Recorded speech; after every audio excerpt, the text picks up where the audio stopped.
Por quê? No apelo inflamado que lançou 200 anos de guerra, o Papa Urbano II jamais pronunciou as palavras cruz ou cruzada. E como foi que, meses antes que os exércitos dos nobres estivessem prontos, uma maré humana de famintos, guiada por um pregador carismático, e segundo as crônicas, até por um ganso, partiu para libertar o Santo Sepulcro, deixando um rastro de sangue pela Europa? A história que conhecemos é uma tapeçaria tecida com fios de fé e aço, mas por baixo dela esconde-se outra, mais sombria, de desespero e manipulação. No ano de 1095, o mundo cristão era um caldeirão fervente. A Europa, fragmentada e brutal, sofria com fomes, pragas e a violência incessante de senhores feudais que transformavam cada colina em um campo de batalha privado. A vida de um camponês valia menos que a de um cavalo de guerra. Nesse cenário de miséria, o Papa Urbano II, um estrategista brilhante vestido com as roupas de um servo de Deus, viu uma oportunidade. No Concílio de Clermont, na França, ele fez um discurso que se tornaria a faísca em um barril de pólvora. Ele falou da profanação dos lugares santos, das torturas sofridas pelos peregrinos cristãos no Oriente. Ele prometeu o perdão de todos os pecados para aqueles que tomassem a arma em nome de Cristo, uma remissão total, uma passagem direta para o paraíso sem as chamas purificadoras do purgatório. O que você faria por uma promessa como essa se sua vida fosse um inferno diário e a eternidade uma promessa de tormento? A resposta da multidão foi um rugido primal. Deus vult. Deus quer. Mas o que Deus realmente queria? E o que Urbano realmente queria? O Papa não era um sonhador. Ele precisava unificar uma cristandade dividida, exportar a violência endêmica dos cavaleiros europeus para longe e, de quebra, reafirmar o poder de Roma sobre o patriarcado de Constantinopla. A Guerra Santa era a ferramenta perfeita, mas a ferramenta escapou de suas mãos. A mensagem, distorcida e amplificada por pregadores itinerantes, atingiu os ouvidos dos mais desesperados. Um deles, um homem pequeno e de olhos febris chamado Pedro, o eremita, tornou-se o catalisador do caos. Ele cavalgava um burro, vestia trapos, mas sua voz era fogo. Ele falava de visões divinas, de uma carta que caíra do céu. Milhares o seguiram. Não eram soldados, eram camponeses, artesãos, ladrões, mulheres, crianças, uma massa disforme, movida pela fome e pela promessa de um milagre. Era a cruzada dos pobres, um exército de fantasmas marchando para a sua própria destruição. Eles não tinham provisões, não tinham disciplina, não tinham um plano. Tinham apenas fé. E a fé, quando cega, é uma arma que se volta contra quem a empunha. A primeira parada dessa peregrinação armada foi a Renânia. Ali, nas prósperas cidades ao longo do Reno, viviam comunidades judaicas há séculos. Para a multidão fanatizada, o inimigo não estava apenas em Jerusalém. O inimigo estava ali, do outro lado da rua. Por que viajar milhares de quilômetros para lutar contra os infiéis, quando se podia começar matando os assassinos de Cristo em casa e, convenientemente, saquear suas riquezas para financiar a viagem? O que se seguiu foi um horror. Em cidades como Worms, Mainz e Colônia, multidões lideradas por nobres menores e padres locais cercaram os bairros judeus. Ofereceram uma escolha: o batismo ou a morte.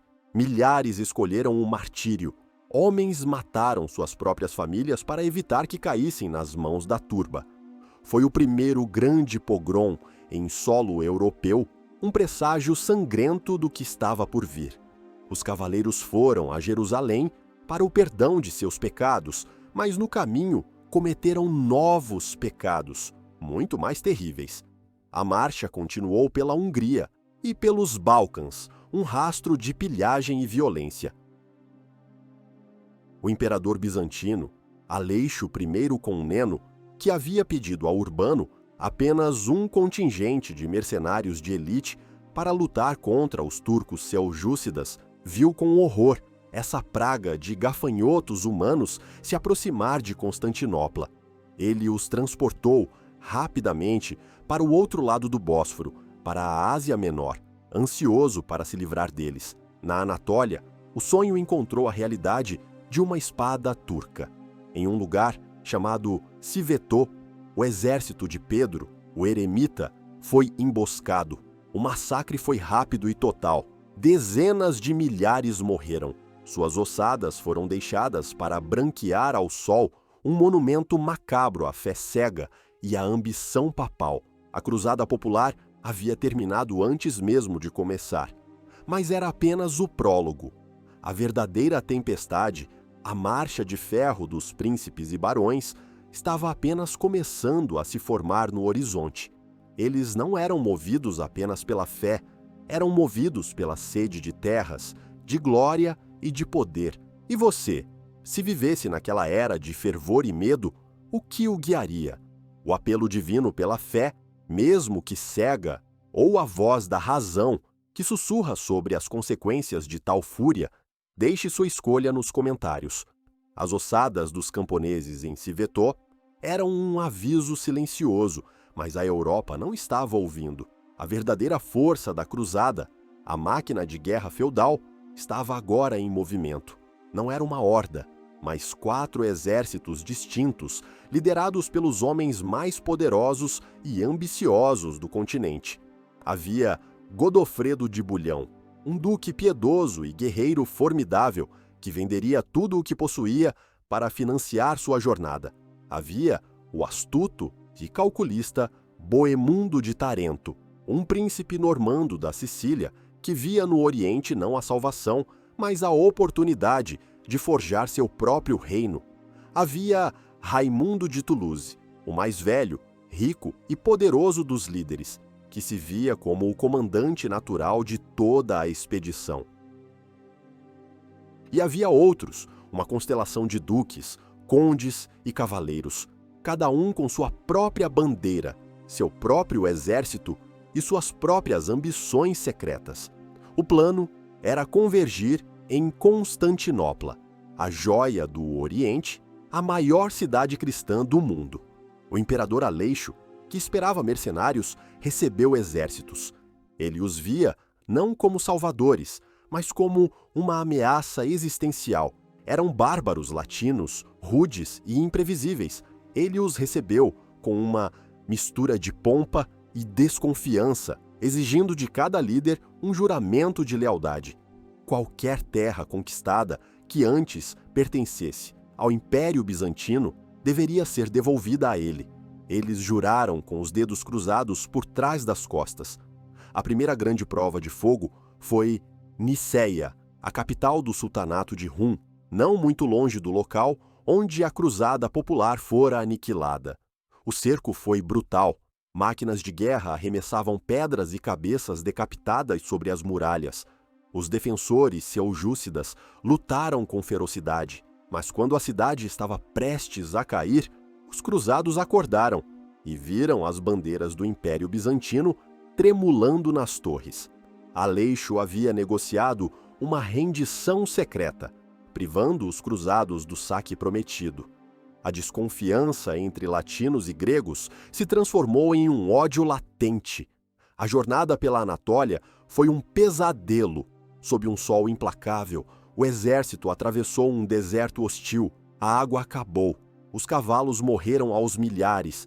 Homens bebiam sua própria urina ou o sangue de seus animais. Foi uma prova de resistência que forjou o exército, eliminando os fracos e endurecendo os sobreviventes. Eles eram agora uma força letal, faminta e desesperada. E então eles chegaram a Antioquia. Antioquia não era uma cidade qualquer. Era uma fortaleza lendária, uma das antigas sedes do cristianismo, cercada por muralhas maciças que pareciam inexpugnáveis. O cerco durou 8 meses. 8 meses de fome, doença e desespero. O exército cruzado, acampado do lado de fora, começou a morrer de inanição. O moral despencou. As deserções se multiplicaram. Dentro da cidade, a situação também era terrível, mas os defensores resistiam. A queda de Antioquia não veio pela força, mas pela traição. Boemundo, o mestre da intriga, encontrou um ponto fraco, um guarda armênio que estava disposto a vender sua cidade por ouro e promessas. Numa noite escura e tempestuosa, uma pequena força normanda escalou as muralhas. Os portões foram abertos. O que se seguiu foi um banho de sangue. Os cruzados, enlouquecidos pela fome e pelo ódio, massacraram a guarnição e a população muçulmana da cidade. Mas o triunfo foi breve. Mal haviam tomado a cidade, e a notícia chegou. Um gigantesco exército de socorro, liderado por Kerboga de Mosul, estava a caminho. Os caçadores se tornaram à caça. Agora, eram os cruzados que estavam cercados dentro de Antioquia, com os corpos de suas vítimas ainda apodrecendo nas ruas. A fome voltou, pior do que antes. Os homens comiam couro de sapato, ratos, folhas. As crônicas falam de algo ainda mais sombrio. Em uma cidade próxima, Ma'arat al-Numan, a fome levara os cruzados ao canibalismo. Eles cozinhavam e comiam os corpos dos muçulmanos mortos. A Guerra Santa havia descido às profundezas da depravação.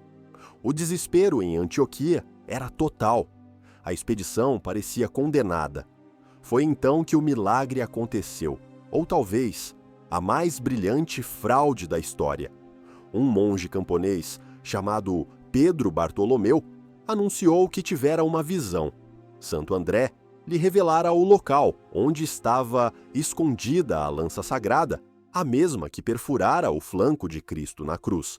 Após alguma escavação teatral na catedral, uma ponta de lança foi encontrada. Verdadeira ou falsa, não importava. Para um exército à beira do colapso, era um sinal divino.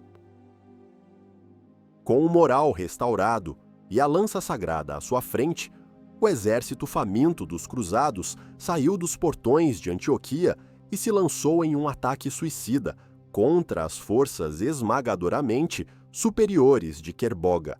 E o inacreditável aconteceu. O exército muçulmano, dividido por rivalidades internas, entrou em pânico e se desintegrou. Os cruzados conquistaram uma vitória impossível. Com o caminho agora livre, eles marcharam para o seu destino final, Jerusalém. Em junho de 1099, os sobreviventes da longa marcha finalmente viram as muralhas douradas da Cidade Santa. A visão os levou às lágrimas, mas a piedade logo deu lugar à fúria assassina. O ataque foi implacável. Torres de cerco foram construídas. Em 15 de julho, Godofredo de Bulhão e seus homens foram os primeiros a romper as defesas. O massacre que se seguiu chocou o mundo. Os cruzados mataram homens, mulheres e crianças, muçulmanos e judeus, sem distinção. As crônicas descrevem o sangue correndo pelas ruas, até a altura dos tornozelos dos cavalos. Um cronista cruzado escreveu, exultante: "Nossos homens se regozijaram, chorando de alegria, e correram para adorar no sepulcro de nosso Salvador." Eles haviam conquistado o paraíso na terra. Um paraíso construído sobre uma montanha de cadáveres. A primeira cruzada fora um sucesso militar milagroso, mas seu triunfo foi manchado por uma selvageria que envenenaria as relações entre o cristianismo e o Islã por séculos. Os reinos frágeis que eles construiriam sobre a areia e o sangue do Oriente Médio seriam ilhas em um mar hostil. A conquista de Jerusalém não foi o fim da guerra, foi apenas o começo de uma luta ainda mais longa e sangrenta. A conquista de Jerusalém não foi o fim, mas o início de um pesadelo logístico e militar. Os cruzados haviam criado 4 estados no coração do território inimigo: o reino de Jerusalém, o condado de Trípoli, o principado de Antioquia e o condado de Edessa. Coletivamente, eles eram conhecidos como Outremer, a terra além mar.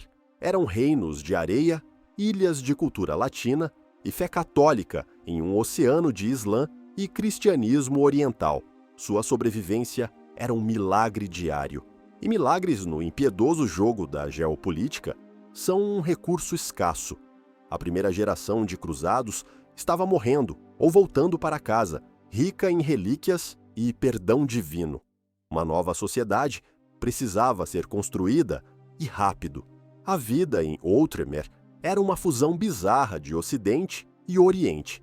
Cavaleiros francos aprendiam a usar turbantes e a tomar banhos, para o espanto dos recém-chegados da Europa. Comerciantes italianos de Gênova, Veneza e Pisa controlavam os portos, transformando a Guerra Santa em um negócio extremamente lucrativo.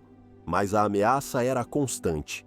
As estradas que ligavam os portos a Jerusalém eram infestadas de salteadores. Os peregrinos, que agora chegavam em grande número, eram presas fáceis. Você conseguiria imaginar a jornada de um camponês da Normandia que sobreviveu a milhares de quilômetros de perigos apenas para ser morto e roubado a poucos dias de seu destino sagrado? Foi dessa necessidade urgente de proteção que nasceu uma das ideias mais poderosas e perigosas da Idade Média, o monge guerreiro. Em torno do ano de 1119, um cavaleiro francês chamado Hugo de Payns e 8 de seus companheiros fizeram um voto. Eles prometeram viver na pobreza, castidade e obediência, como monges. Mas, em vez de orar em um mosteiro, eles patrulhariam as estradas com a espada na mão para proteger os peregrinos. O rei Balduíno II de Jerusalém deu-lhes um quartel-general na mesquita de Al-Aqsa, que ficava no local do antigo Templo de Salomão. Eles se tornaram os pobres cavaleiros de Cristo e do Templo de Salomão, ou, como o mundo os conheceria, os Cavaleiros Templários. A ideia era radical. Um homem que matava em nome de Deus não era mais um pecador, mas um agente da vontade divina. Bernardo de Claraval, o mais influente clérigo da Europa, escreveu um tratado em seu louvor, em elogio da nova cavalaria. Ele os chamou de anjos exterminadores. Logo depois, outra ordem surgiu, os hospitalários, que já cuidavam dos peregrinos doentes e feridos, também pegaram em armas. Templários e hospitalários se tornaram as primeiras forças de elite multinacionais da história. Eram as tropas de choque dos reinos cruzados, disciplinados, bem treinados e fanaticamente devotados. Eles construíram e guarneceram alguns dos maiores castelos que o mundo já viu, como o Crac de Chevalier, uma fortaleza colossal que parecia brotar da própria montanha. Mas a existência desses reinos não dependia apenas de castelos e monges guerreiros, dependia da desunião de seus inimigos. O mundo muçulmano do século XII era um mosaico fraturado de emirados e califados rivais, mais interessados em lutar entre si do que em se unir contra os invasores francos. Mas essa situação não duraria para sempre. Um líder começou a forjar a unidade através do fogo e da espada. Seu nome era Imad ad-Din Zang, o Atabeg de Mosul e Alepo. Ele era um guerreiro brutal e astuto, que entendeu que o conceito de jihad, a guerra santa islâmica, poderia ser a cola para unir os emirados divididos. Ele pregava que a presença dos francos era uma humilhação para o Islã e que era um dever religioso expulsá-los. Zandi era o espelho sombrio dos próprios cruzados. Ele usava a mesma retórica de guerra santa para alcançar seus próprios objetivos políticos. Sua primeira grande vitória foi um golpe que abalou o mundo cristão até seus alicerces. Em 1144, ele voltou sua atenção para Edessa, o mais oriental e vulnerável dos estados cruzados. O conde de Edessa, Jocelino II, era um líder incompetente que havia levado a maior parte de sua guarnição para longe da cidade. Zandi aproveitou a oportunidade. O cerco foi curto e violento. Após menos de um mês, as muralhas foram derrubadas. Zandi ordenou que os cristãos locais fossem poupados, mas os francos foram massacrados. A queda de Edessa foi um desastre. Era a primeira grande cidade cruzada a ser reconquistada pelos muçulmanos. A notícia se espalhou como um incêndio pela Europa. A sensação de segurança e invencibilidade que se seguiu à Primeira Cruzada se despedaçou. Se Edessa podia cair, então Antioquia, Trípoli e até mesmo Jerusalém poderiam ser as próximas. O choque foi profundo. Como Deus poderia permitir que tal catástrofe acontecesse? A resposta, para a mentalidade medieval, era óbvia. Os cristãos haviam pecado. Sua complacência e seus vícios haviam ofendido a Deus.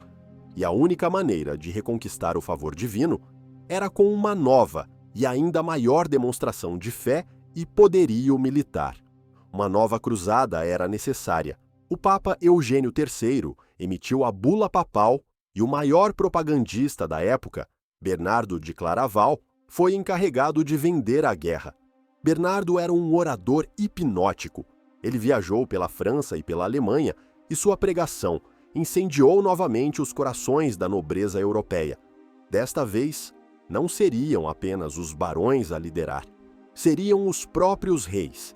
A queda de Edessa havia despertado gigantes adormecidos e os colocaria em rota de colisão. A resposta da Europa à queda de Edessa foi monumental. Pela primeira vez, dois dos mais poderosos monarcas do continente, o rei Luís VII da França e o imperador Conrado III da Germânia, tomaram a cruz. A Segunda Cruzada prometia ser a maior demonstração de poderio militar cristão que o mundo já vira. Reis, duques, bispos e uma enorme massa de cavaleiros e soldados de infantaria se reuniram sob a bandeira da cruz.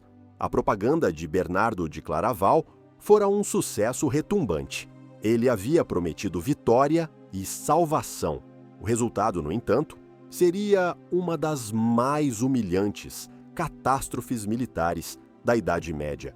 A campanha estava amaldiçoada desde o início. Os dois exércitos, o francês e o germânico, desconfiavam profundamente um do outro. Em vez de marcharem juntos, eles seguiram rotas separadas, uma receita para o desastre. O exército de Conrado foi o primeiro a entrar na Anatólia. Ignorando os avisos do imperador bizantino Manuel Comneno sobre a perigosa rota interior, Conrado marchou direto para uma armadilha. Em Dorylaeum, perto do local de uma grande vitória da Primeira Cruzada, seu exército foi emboscado pelos turcos seljúcidas. A disciplina germânica ruiu. O exército foi dizimado. Conrado, gravemente ferido, conseguiu escapar com apenas uma fração de suas forças. Era um presságio terrível. Enquanto isso, o exército francês, liderado por Luís, seguia uma rota costeira, supostamente mais segura. A presença da rainha Eleanor da Aquitânia, esposa de Luís, e de sua comitiva de damas, adicionava um toque de romance cavalheiresco à expedição, mas também a tornava mais lenta e vulnerável. Nas montanhas da Anatólia, eles também foram emboscados. A vanguarda, liderada por cavaleiros templários, avançou muito rápido, deixando o resto do exército e a caravana de bagagens para trás, esticados por quilômetros em um desfiladeiro estreito. Os turcos atacaram das alturas.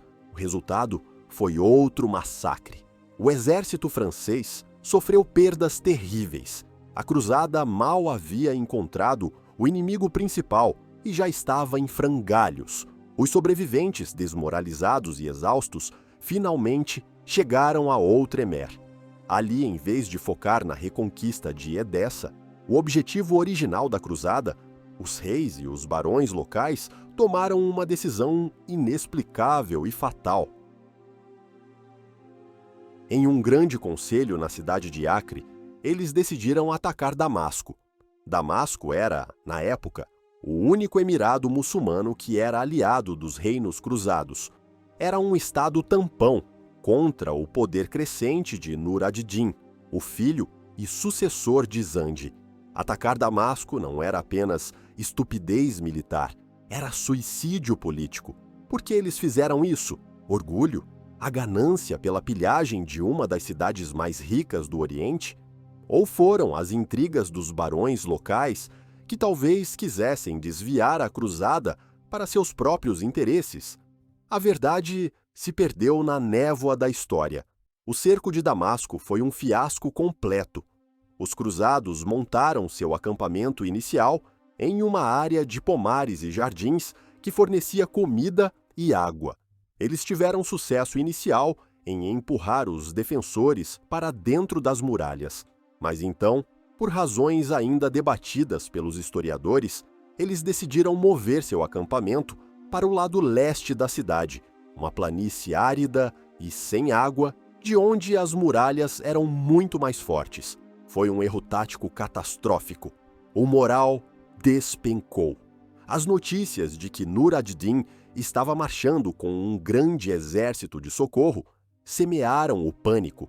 Os barões locais, percebendo que a situação era desesperadora e talvez temendo que a vitória dos reis europeus diminuísse seu próprio poder, começaram a retirar seu apoio. Após apenas 4 dias de cerco, a decisão foi tomada: recuar. A retirada foi vergonhosa. O maior exército que a cristandade já havia reunido fugiu diante das muralhas de Damasco sem sequer uma batalha campal. A Segunda Cruzada terminou não com um estrondo, mas com um gemido. O fracasso foi total e humilhante. Os reis voltaram para a Europa com a cauda entre as pernas. A culpa foi jogada em todos, nos bizantinos, nos barões de Outremer, na traição. Ninguém queria admitir a verdade simples. A arrogância, a incompetência e a falta de um objetivo claro haviam condenado a expedição desde o início. A catástrofe teve consequências terríveis. O prestígio dos cruzados foi destruído. O Emirado de Damasco, sentindo-se traído, logo caiu nas mãos de Nur ad-Din, unificando a Síria muçulmana contra os francos pela primeira vez. Os estados cruzados estavam mais isolados e vulneráveis do que nunca. O fracasso dessa aventura real mostrou que nem mesmo a coroa garantia a vitória. A Guerra Santa exigia algo mais. O que você acha que foi o erro fatal? A arrogância dos reis, que se achavam invencíveis, ou a traição dos aliados que minaram a campanha por dentro? Compartilhe sua opinião nos comentários.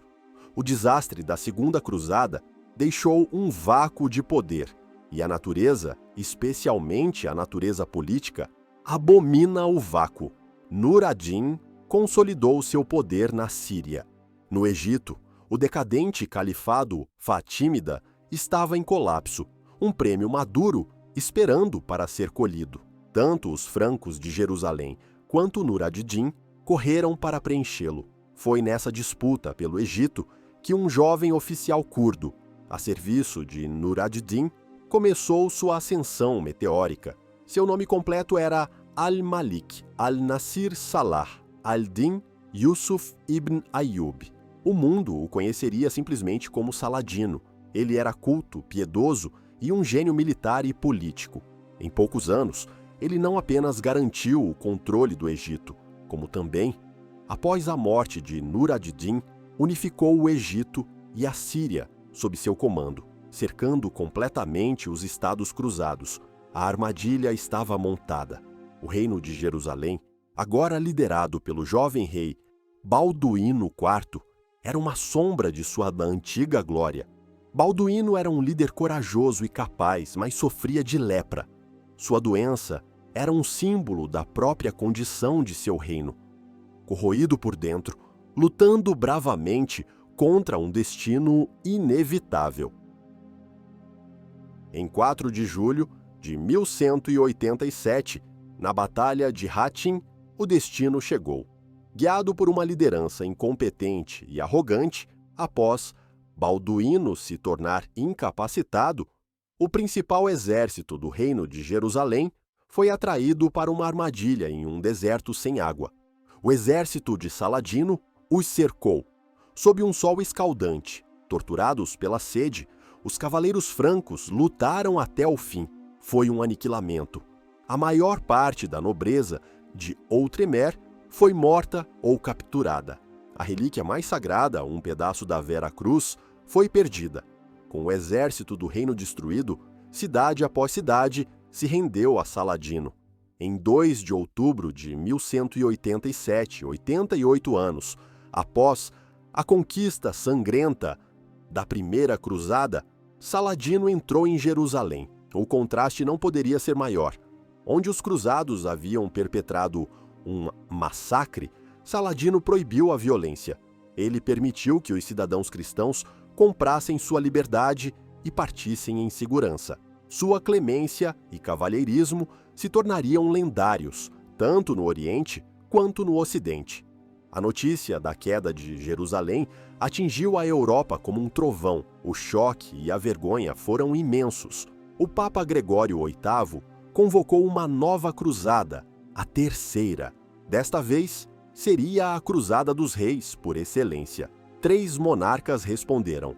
O idoso imperador Frederico Barba-Roxa, do Sacro Império Romano Germânico, o rei Filipe Augusto da França e, o mais famoso de todos, o rei Ricardo I da Inglaterra, o Coração de Leão. Ricardo era a personificação do ideal cavalheiresco, um guerreiro brilhante, um poeta talentoso, mas também um líder brutal e impaciente. A cruzada começou com um mau presságio. Frederico Barba-Roxa, que liderava um exército gigantesco por terra, se afogou ao atravessar um rio na Anatólia. Seu exército se desintegrou. Coube a Ricardo e Filipe liderar o ataque pelo mar. Seu primeiro alvo foi a cidade portuária de Acre, que estava sob cerco pelas forças remanescentes do reino de Jerusalém há quase 2 anos. A chegada de Ricardo energizou o cerco. Sua liderança e suas táticas de cerco inovadoras finalmente quebraram a resistência da cidade. Acre se rendeu. Mas a vitória foi manchada por um ato de crueldade chocante. Impaciente com as negociações sobre a troca de prisioneiros, Ricardo ordenou a execução de quase 3.000 prisioneiros muçulmanos, homens, mulheres e crianças, à vista do exército de Saladino. O Coração de Leão tinha um lado sombrio. Após a captura de Acre, Filipe, que estava doente e em constante conflito com Ricardo, voltou para a França, deixando Ricardo no comando supremo das forças cruzadas. O que se seguiu foi um dos maiores duelos da história, um confronto épico entre 2 líderes lendários, Ricardo e Saladino. Ricardo sabia que não poderia manter Acre sem controlar a costa. Ele iniciou uma marcha para o sul, em direção a Jafa, com o exército de Saladino assombrando seus flancos, atacando constantemente com arqueiros a cavalo. A disciplina do exército de Ricardo foi posta à prova. Ele proibiu seus cavaleiros de romper a formação para perseguir os atacantes, uma tática que teria sido suicida. Finalmente, perto de uma cidade chamada Arsuf, Saladino lançou um ataque em grande escala. A Batalha de Arsuf foi a obra-prima tática de Ricardo. Ele suportou horas de provocação e ataque. Quando o momento foi perfeito, ele ordenou a carga. A investida dos cavaleiros pesados esmagou o exército de Saladino, que sofreu pesadas perdas. Foi uma vitória retumbante, que restaurou a reputação militar dos cruzados e quebrou o mito da invencibilidade de Saladino. Ricardo havia vencido a batalha, mas a guerra estava longe de terminar. Ele marchou para o interior, chegando a poucos quilômetros de Jerusalém em 2 ocasiões, mas ele nunca atacou. Ele era um bom estrategista e sabia que, mesmo que conseguisse tomar a cidade, não teria como mantê-la. Seu exército estava exausto, suas linhas de suprimento eram frágeis e ele precisava voltar para a Inglaterra para defender seu trono de seu irmão João e do rei Filipe. A guerra se transformou em um impasse. Ricardo e Saladino, os dois maiores guerreiros de sua era, desenvolveram um respeito relutante um pelo outro. Trocaram presentes e mensagens corteses, mesmo enquanto suas tropas se matavam. No final, eles negociaram uma trégua. Jerusalém permaneceria sob controle muçulmano, mas os peregrinos cristãos desarmados teriam acesso livre à cidade. Ricardo deixou a Terra Santa, sem reconquistar Jerusalém, mas ele havia salvado os Estados Cruzados da aniquilação total. Ele havia enfrentado o maior campeão do Islã e lutado até um empate honroso. A Terceira Cruzada foi um épico de heroísmo e brutalidade, um duelo de titãs que se tornou matéria de lenda, mas que no final deixou a questão central da Terra Santa sem solução, garantindo que o ciclo de violência continuaria. A Terceira Cruzada havia terminado em um impasse, mas a ideia de reconquistar Jerusalém continuava a queimar na psique europeia. No início do século XIII, um novo Papa, Inocêncio III, um dos pontífices mais poderosos e ambiciosos da história, convocou a Quarta Cruzada. O plano era engenhoso e estratégico. Em vez de atacar diretamente a Palestina, os cruzados atacariam o centro do poder de Saladino, o Egito. A conquista do Egito cortaria o suprimento de recursos e homens para a Terra Santa e tornaria a reconquista de Jerusalém uma formalidade. Um grande exército de cavaleiros, principalmente da França, respondeu ao chamado. Mas desde o início, a expedição foi atormentada por um problema crônico: a falta de dinheiro. Para transportar um exército tão grande para o Egito, eles precisavam de uma frota. E a única potência capaz de fornecer tal frota era a República de Veneza. Veneza não era uma república de sonhadores, era uma superpotência comercial. O doge de Veneza, Enrico Dandolo, era um homem extraordinário. Com mais de 90 anos e cego, ele possuía uma mente afiada como uma navalha e uma dedicação implacável aos interesses de sua cidade. Dandolo e os venezianos concordaram em construir e fornecer os navios, mas por um preço exorbitante. Quando os cruzados se reuniram em Veneza, o desastre se abateu. O número de soldados era muito menor do que o esperado, e eles não conseguiam pagar a quantia total. Eles estavam presos, endividados e à mercê dos venezianos. Dandolo, o mestre manipulador, viu uma oportunidade. Ele fez uma proposta. Se os cruzados o ajudassem a reconquistar a cidade de Zara, na costa da Dalmácia, que havia se rebelado contra o domínio veneziano, ele adiaria o pagamento da dívida. Havia apenas um problema. Zara era uma cidade cristã e seu suzerano era o rei da Hungria, que também havia tomado a cruz. Atacar Zara significava atacar outros cristãos, um pecado que levaria à excomunhão automática. O exército cruzado estava dividido. Muitos se recusaram horrorizados, mas a liderança, desesperada, concordou. A frota partiu. Zara foi cercada e conquistada. O Papa Inocêncio cumpriu sua ameaça e excomungou toda a cruzada. A Guerra Santa havia se tornado uma campanha de banditismo mercenário. Mas o desvio mais chocante ainda estava por vir. Enquanto os cruzados invernada em Zara, uma figura inesperada apareceu em seu acampamento. Aleixo Ângelo, um jovem príncipe bizantino, filho do imperador deposto e cego Isaac II. Aleixo fez uma oferta que parecia boa demais para ser verdade. Se os cruzados o ajudassem a recuperar o trono em Constantinopla, ele pagaria todas as suas dívidas com Veneza, financiaria a conquista do Egito, forneceria tropas para a cruzada e, o mais importante, submeteria a Igreja Ortodoxa grega à autoridade do Papa em Roma. A ganância tem sua própria teologia e seu único sacramento é o ouro.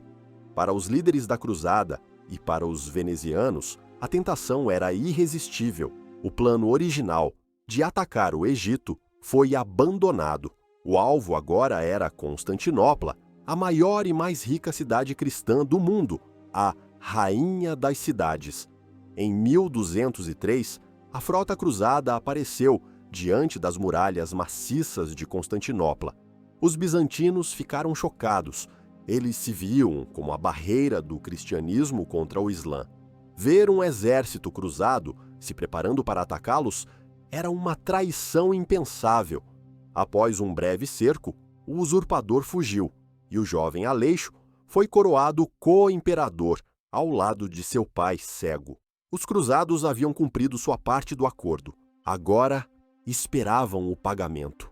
Mas Aleixo logo descobriu que era mais fácil prometer do que cumprir. O tesouro imperial estava vazio. O povo e o clero de Constantinopla o odiavam por ter trazido os odiados latinos para a cidade. A tensão explodiu. Um incêndio, iniciado pelos cruzados, destruiu uma grande parte da cidade. Aleixo tentou aumentar os impostos para pagar sua dívida, o que levou a um levante popular. Ele foi deposto e estrangulado. Um novo imperador subiu ao trono e ordenou que os cruzados partissem. Para os cruzados, isso era a traição final. Sentindo-se enganados e sem dinheiro, eles decidiram tomar a cidade para si. Em abril de 1204, eles lançaram um ataque em grande escala. As defesas bizantinas, enfraquecidas por anos de negligência e lutas internas, finalmente cederam. O que se seguiu foi um dos atos mais vergonhosos da história cristã. Por 3 dias, o exército cruzado saqueou Constantinopla. Eles roubaram, mataram e estupraram. Nenhuma igreja, nenhum mosteiro, nenhum palácio foi poupado. Tesouros de arte e relíquias sagradas, acumulados por 1000 anos, foram derretidos ou enviados para a Europa. A grande biblioteca foi queimada.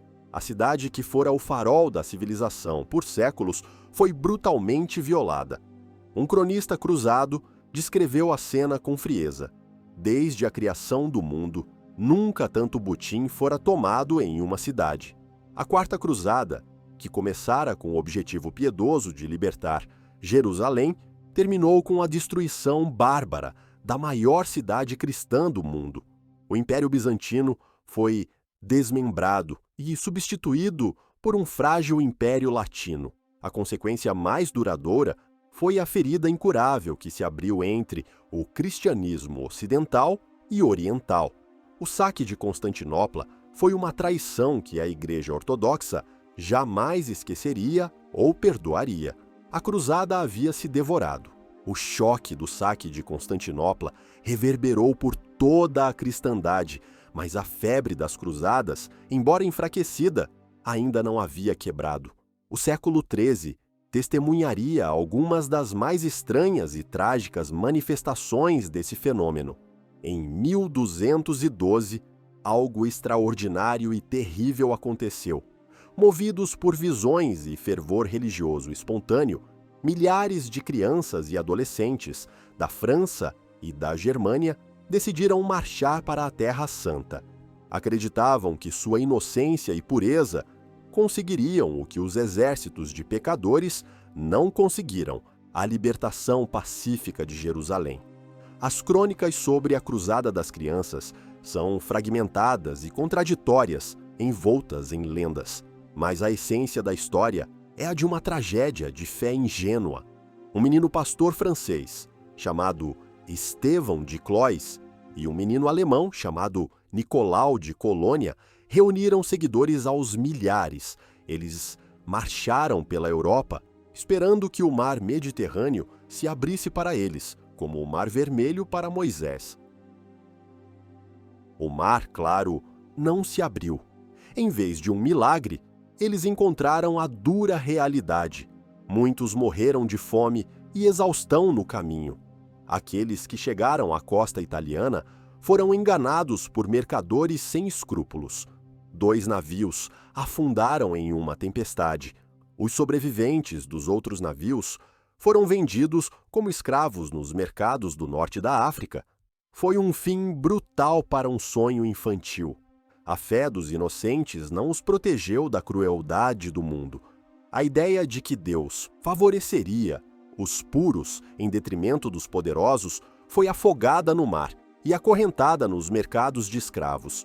Enquanto isso, as cruzadas oficiais continuavam com resultados igualmente desastrosos. A Quinta Cruzada, novamente, teve como alvo o Egito. Em 1219, os cruzados conseguiram capturar a cidade portuária de Damieta, no delta do Nilo. O sultão do Egito, Al-Kamil, sobrinho de Saladino, ficou tão alarmado que fez uma oferta incrível. Em troca da retirada dos cruzados do Egito, ele devolveria Jerusalém e a maior parte do antigo reino. Era tudo o que as cruzadas haviam lutado para conseguir por um século. Mas o legado papal, o cardeal Pelágio, um homem arrogante e fanático, recusou. Ele acreditava na vitória total. Em vez de aceitar o acordo, ele ordenou que o exército marchasse sobre o Cairo. Foi uma decisão desastrosa. Os cruzados avançaram durante a estação das cheias do Nilo. Os egípcios abriram as comportas. O exército cruzado se viu preso em uma planície inundada, cercado e faminto. A vitória se transformou em uma humilhação completa. Para salvar seu exército da aniquilação, eles tiveram que entregar Damieta e se retirar do Egito com as mãos vazias. A oportunidade de recuperar Jerusalém pela diplomacia fora desperdiçada por uma fé cega na espada. E então veio a mais bizarra de todas as cruzadas, liderada pelo homem mais controverso da época, Frederico II, imperador do Sacro Império Romano-Germânico. Frederico era um gênio, falava 6 línguas, incluindo o árabe. Era um patrono das artes e das ciências. Sua corte na Sicília era um centro de aprendizado onde cristãos, muçulmanos e judeus conviviam. Mas ele também estava em um conflito mortal com o papado. Ele havia prometido liderar uma cruzada, mas adiou sua partida várias vezes. O Papa Gregório IX, farto de suas desculpas, o excomungou. E foi então, como um imperador excomungado, que Frederico finalmente partiu para a Terra Santa. Sua cruzada foi diferente de todas as outras. Ele não levou um grande exército. Sua arma era a diplomacia. Ele havia mantido correspondência com o sultão Al-Kamil, o mesmo que havia oferecido Jerusalém aos líderes da Quinta Cruzada.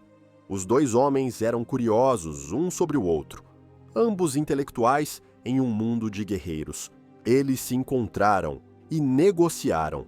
Frederico, falando em árabe, conseguiu o que Ricardo Coração de Leão não conseguiu com a guerra. Em 1229, eles assinaram um tratado.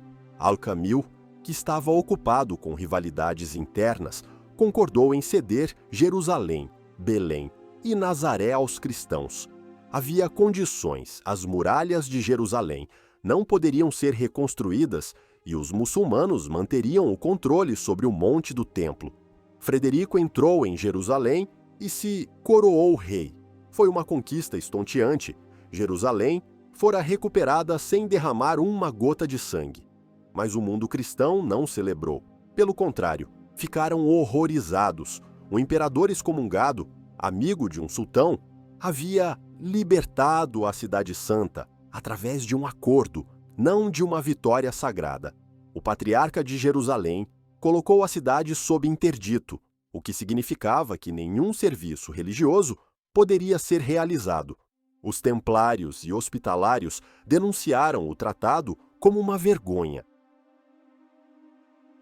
A cruzada diplomática de Frederico foi um sucesso político, mas um fracasso de propaganda.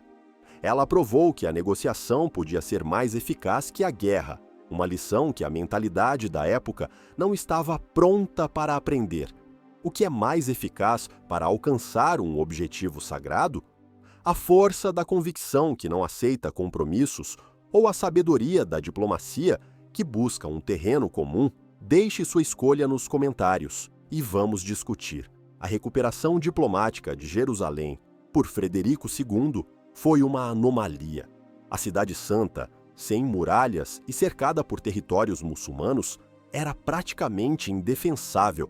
Em 1244, mercenários corásmios a serviço do Egito a saquearam brutalmente, pondo um fim definitivo ao breve período de controle cristão.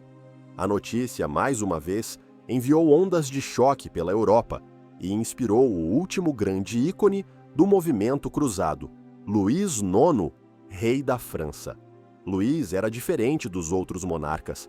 Ele não era movido pela ganância ou pela glória, mas por uma piedade profunda e sincera. Ele era, em todos os sentidos, um rei santo. Para Luís, a cruzada não era uma aventura geopolítica, era um ato de devoção pessoal. Sua primeira expedição, a Sétima Cruzada, foi meticulosamente planejada e financiada. Mais uma vez, o alvo era o Egito. Em 1249, o exército de Luís desembarcou e, como na Quinta Cruzada, capturou facilmente a cidade de Damieta.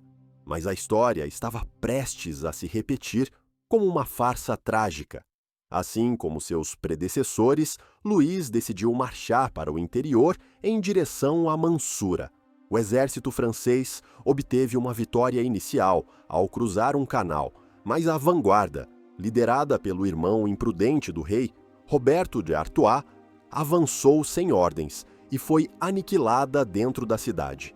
O exército principal ficou preso, assediado pelo inimigo e devastado por uma epidemia de escorbuto e disenteria. A situação se tornou insustentável. Luís ordenou a retirada, mas era tarde demais. O exército em desintegração foi cercado e o próprio rei, doente e debilitado, foi capturado. Foi uma humilhação sem precedentes. Um rei santo, o monarca mais poderoso da Europa, era agora um prisioneiro do sultão do Egito. Enquanto Luís estava em cativeiro, um golpe de estado sísmico ocorreu no Cairo. O sultão foi assassinado por seus próprios soldados de elite, os mamelucos. Os mamelucos eram uma casta de guerreiros escravos, principalmente de origem turca, que haviam sido comprados como meninos, convertidos ao Islã e treinados para se tornarem a força militar mais formidável do mundo islâmico. Agora, eles haviam tomado o poder para si. Os senhores do Egito não eram mais príncipes aiúbidas, mas generais implacáveis forjados no quartel. Luís IX teve que negociar sua liberdade com esses novos e brutais governantes. Ele pagou um resgate gigantesco e entregou Damieta. A Sétima Cruzada terminou em um fracasso ainda mais espetacular do que a Quinta. Após sua libertação, Luís não voltou para a França. Envergonhado, ele passou 4 anos na Terra Santa, usando seu dinheiro para reconstruir as fortificações das cidades costeiras remanescentes, como Acre, Cesareia e Jafa. Ele agiu como governante de fato do que restava de Outremer, mas era um rei sem reino, tentando remendar um navio que já estava afundando. A ascensão dos mamelucos no Egito foi o prego no caixão dos estados cruzados. Ao contrário das dinastias anteriores, os mamelucos não tinham interesse em tréguas ou coexistência. Sua política era simples, a erradicação total e sistemática da presença franca no Levante. O arquiteto dessa política foi o sultão Baibars, uma das figuras mais temíveis da Idade Média. Ele próprio, um ex-escravo, Baibars subiu ao poder através da astúcia e da violência. Ele era um guerreiro brilhante e um administrador implacável, conhecido tanto por sua piedade quanto por sua crueldade. Baibars iniciou uma guerra de desgaste contra os francos. Ano após ano ele lançava campanhas, conquistando um castelo após o outro. Em 1268, ele capturou Antioquia, uma das primeiras e mais importantes cidades cruzadas. O massacre que se seguiu foi apocalíptico, um ato de terror calculado para quebrar a moral dos francos. A notícia da queda de Antioquia levou Luís IX, agora de volta à França, a tomar a cruz uma última vez. Sua oitava cruzada, em 1270, foi mal concebida desde o início. Aconselhado por seu irmão, Carlos de Anjou, que tinha seus próprios interesses no Mediterrâneo, Luís desviou a expedição para Tunis, no norte da África. A lógica era que a conversão do emir de Tunis ao cristianismo abriria um novo flanco contra o Egito. Era uma fantasia. O exército desembarcou durante o verão escaldante. A água era escassa e contaminada. Uma epidemia, provavelmente de tifo ou disenteria, varreu o acampamento. Em 25 de agosto de 1270, o próprio rei Luís IX morreu, murmurando o nome de Jerusalém. O último grande cruzado morreu não em batalha gloriosa, mas de doença em uma praia africana. Sua morte marcou o fim simbólico da era das grandes cruzadas. A força motriz, a convicção de que a força militar poderia alcançar objetivos espirituais, estava exausta. O ideal havia sido quebrado pela dura realidade da geopolítica, da doença e da derrota. A tempestade mameluca, no entanto, estava apenas começando. Os dias dos reinos de areia estavam contados. A cortina estava caindo sobre Outremer. A morte de Luís IX na Tunísia foi o som do sino dobrando para Outremer. Sem um campeão poderoso na Europa, os estados cruzados remanescentes eram como náufragos agarrados a destroços em um mar dominado pelos mamelucos. Os sultões que se seguiram a Baibars, como Qalawun e seu filho Al-Ashraf Khalil, continuaram sua política implacável de erradicação. O cerco foi se fechando. Trípoli caiu em 1289, em meio a outro massacre. Apenas um grande prêmio restava: a cidade de Acre, a capital do que sobrara do reino de Jerusalém. Acre era uma cidade vibrante e cosmopolita, mas também um ninho de víboras. As diferentes facções, templários, hospitalários, cavaleiros teutônicos, comerciantes venezianos e genoveses, estavam em constante conflito umas com as outras. Eles lutavam por controle e lucro, mesmo quando o exército mameluco se reunia em suas portas. A sociedade que eles vieram defender estava apodrecida por dentro. Em 1291, o sultão Al-Ashraf Khalil chegou diante de Acre com um dos maiores exércitos que o Levante já vira. Ele trouxe consigo centenas de máquinas de cerco. O cerco de Acre foi a última, desesperada e gloriosa batalha dos Estados Cruzados. Por semanas, os defensores lutaram com a coragem do desespero. Cavaleiros templários e hospitalários lideraram sortidas noturnas, tentando destruir as máquinas de cerco do inimigo. Mas era inútil. A superioridade numérica dos mamelucos era esmagadora. Em 18 de maio, as muralhas foram rompidas. O exército mameluco invadiu a cidade. A luta continuou rua por rua, casa por casa. O massacre foi terrível. 10 dias depois, os últimos defensores, um grupo de cavaleiros templários, entrincheirados em sua fortaleza à beira-mar, se renderam sob a promessa de salvo-conduto. A promessa foi quebrada. Eles foram executados. Acre caiu. Com ela, a era de 200 anos dos reinos cruzados no Oriente Médio chegou a um fim sangrento. As poucas cidades costeiras remanescentes se renderam ou foram abandonadas. Outremer não existia mais. Os sobreviventes, incluindo as ordens militares, fugiram para o Chipre. A perda da Terra Santa foi um trauma para a Europa, mas não houve uma nova grande cruzada para recuperá-la. A energia, a vontade e os recursos haviam se esgotado. As ordens militares, criadas para defender a Terra Santa, agora não tinham mais uma missão.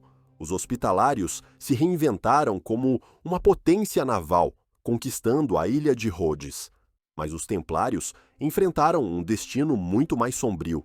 Eles haviam retornado à Europa e se concentrado em sua outra função, a de banqueiros internacionais.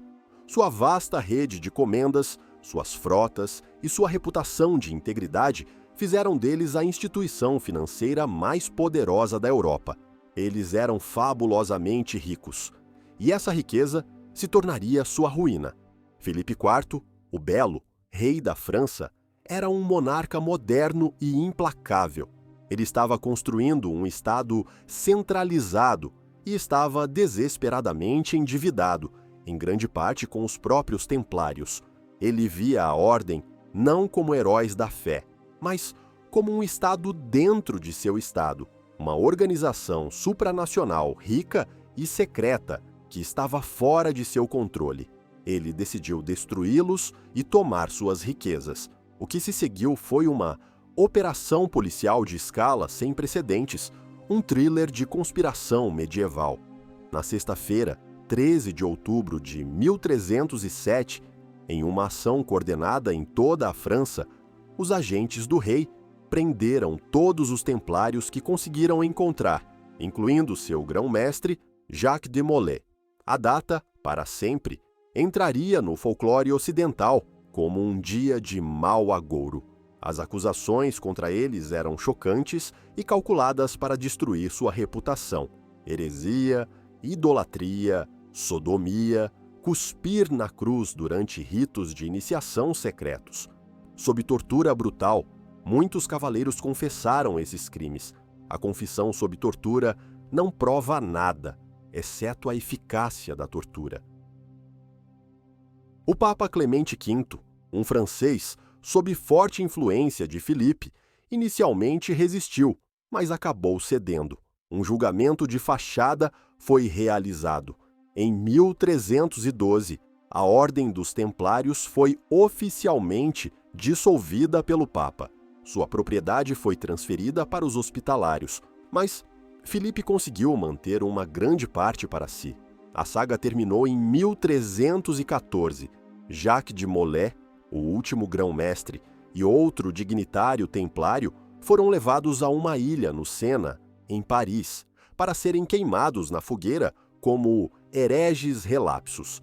Diz a lenda que das chamas, de Molay amaldiçoou o rei Filipe e o Papa Clemente, convocando-os a encontrá-lo diante do tribunal de Deus dentro de 1 ano. Verdade ou lenda, ambos morreram nos meses seguintes. A destruição dos Templários foi o epílogo sombrio e cínico da Era das Cruzadas. Os heróis de ontem se tornaram os hereges de hoje. A fé que os criara foi usada como a arma para destruí-los, não por um sultão muçulmano, mas por um rei cristão faminto por poder e ouro. A grande aventura que começara com um grito de Deus vult terminava com o cheiro de carne queimada no coração de Paris. A sombra da cruz havia se tornado a sombra da fogueira. A queda de Acre e a destruição dos Templários marcaram o fim da era clássica das cruzadas na Terra Santa. O sonho de um reino cristão no Oriente estava morto e enterrado, mas a ideia, o conceito de cruzada, estava longe de morrer. Ela era poderosa demais, útil demais para ser abandonada. Ela apenas mudou de forma, se adaptou e encontrou novos inimigos e novos propósitos. A cruzada não era mais apenas sobre Jerusalém. Tornou-se uma ferramenta flexível para justificar a guerra em nome de Deus, da ideologia ou do interesse nacional. Na Península Ibérica, a Reconquista, a longa luta dos reinos cristãos para expulsar os governantes muçulmanos, foi reformulada como uma cruzada perpétua. Cavaleiros de toda a Europa viajaram para a Espanha para lutar, ganhando as mesmas indulgências espirituais que seus antepassados ganharam na Palestina. Quando Granada, o último emirado muçulmano, caiu em 1492, o mesmo ano em que Colombo chegou às Américas, esse fervor de cruzada foi exportado para o Novo Mundo. A conquista das Américas pelos espanhóis foi, em muitos aspectos, uma continuação da Reconquista. Os conquistadores se viam como soldados de Cristo, trazendo a verdadeira fé aos pagãos, mesmo que isso significasse destruir suas civilizações e escravizá-los. A cruz foi plantada ao lado da espada. A busca por ouro e a busca por almas se tornaram indistinguíveis. Qualquer grande empreendimento que exija sacrifício e justifique a violência pode ser chamado de cruzada. A ideia se secularizou. Na Europa, as cruzadas foram travadas contra hereges, como os cátaros no sul da França, e contra inimigos políticos do papado.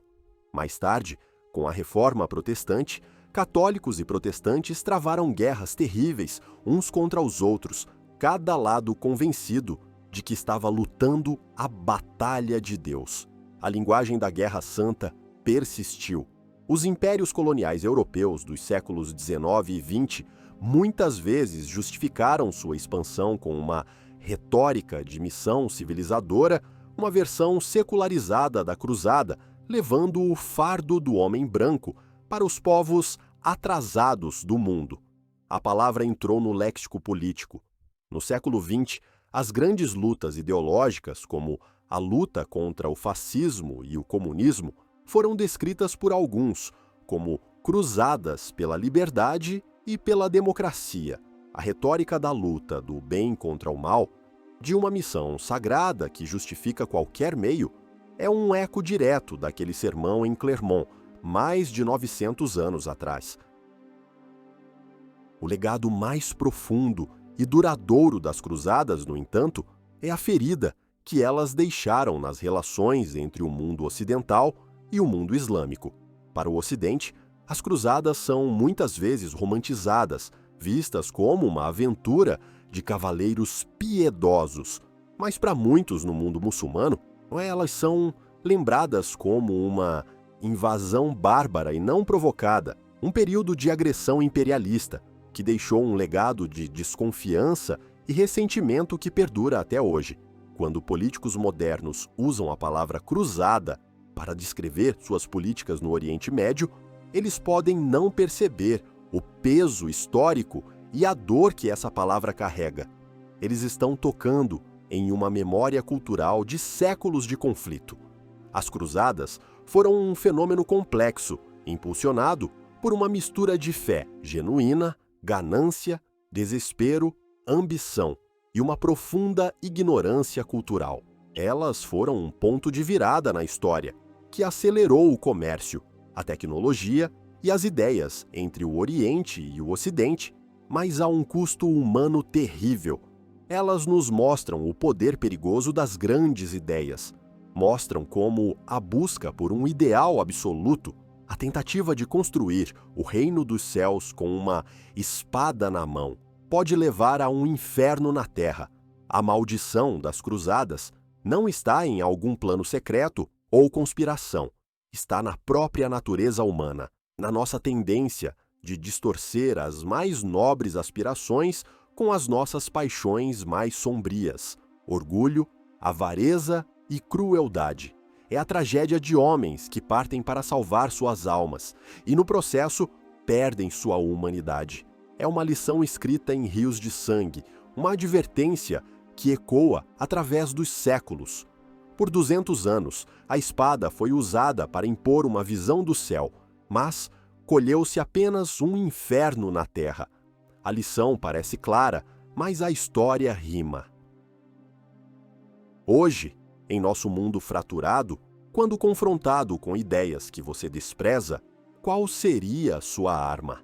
A convicção inabalável que busca a vitória a qualquer custo, ou a difícil arte do diálogo, que busca um terreno comum no campo minado da discórdia? Escreva sua escolha nos comentários. O futuro pode estar escutando.